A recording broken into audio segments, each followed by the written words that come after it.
چچا آپ میرے ساتھ کل اسکول چلیں گے؟ بھائی خیریت تو ہے نا؟ نہیں، وہ میں نے اپنے اسکول کی فیس جمع نہیں کروائی۔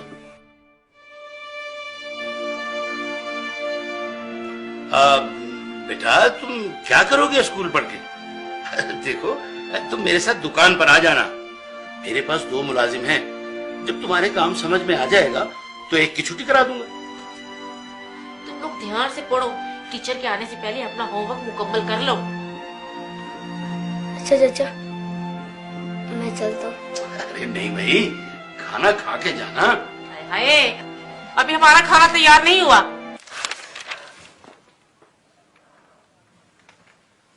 یا رسول اللہ، جب سے میرے ابو فوت ہوئے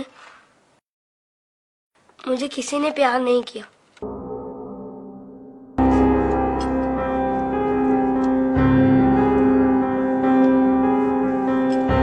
لوگ مجھے لاوارث سمجھتے ہیں، مگر یتیموں کے وارث تو آپ ہیں۔ شاید یہ بات کسی کو پتا نہیں ہوگی، تبھی تو مجھے اسکول سے نکال دیا۔ لیکن یا رسول اللہ، مجھے کسی سے کوئی شکایت نہیں ہے۔ آپ میرے وارث ہیں، اس سے بڑھ کر اور میرے لیے کیا ہو سکتا ہے؟ اللہم صلی علی محمد و علی محمد۔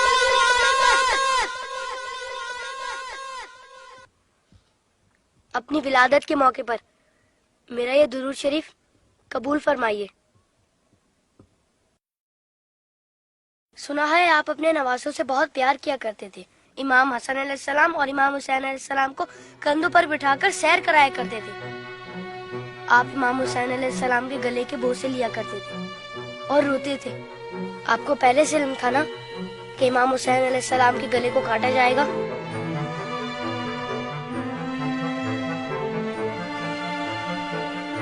کیا آپ کو کسی نے ممبر سے اتر کر امام حسین علیہ السلام کو گود میں لیتے ہوئے نہیں دیکھا تھا؟ آپ نے تو خطبے کے بیچ میں انہیں گود میں لے کر کہا تھا، اسے پہچان لو، یہ حسین ہے، اسے کبھی تکلیف مت دینا، اس کی ہمیشہ مدد کرنا۔ جس نے حسین سے محبت کی اس نے مجھ سے محبت کی۔ کیا یہ سب کسی نے نہیں سنا ہوگا؟ ساقی کوثر نے جب ننھے علی اصغر کے لیے پانی کا سوال کیا تو یزیدی لشکر میں سے کسی نے بھی انہیں پانی نہیں دیا۔ یا رسول اللہ، آپ کی خاطر بھی نہیں دیا انہیں؟ اور 6 ماہ کا بچہ کتنا پانی پی لیتا؟ چند قطرے۔ حرملہ نے 3 منہ والا ایسا تیر چلایا جس نے شہزادہ علی اصغر کو ایک کان سے لے کر دوسرے تک ذبح کر دیا۔ تیر کتنا بڑا تھا آپ کو تو پتہ ہی ہوگا۔ تیر لگنے پر شہزادہ علی اصغر روئے ہوں گے۔ کٹے ہوئے گلے کو دیکھ کر مولا حسین بھی روئے ہوں گے۔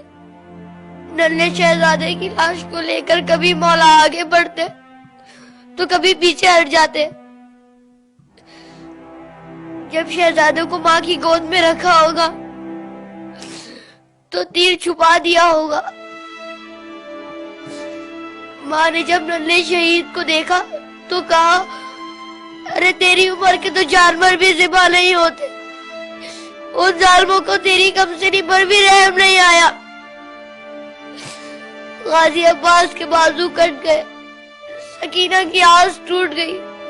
سنا ہے بی بی سکینہ مولا حسین کے سینے پر سوتی تھی، مولا کے دل کا سکون تھی وہ۔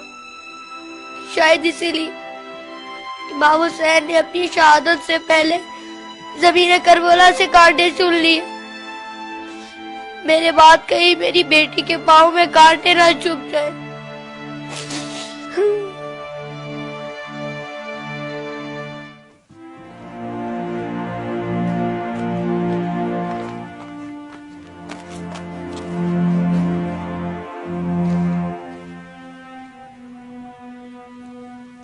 مولا حسین جب قاسم کی لاش لینے میدان میں گئے تو 3 دفعہ پکارا، تینوں ہی دفعہ جواب نہیں آیا۔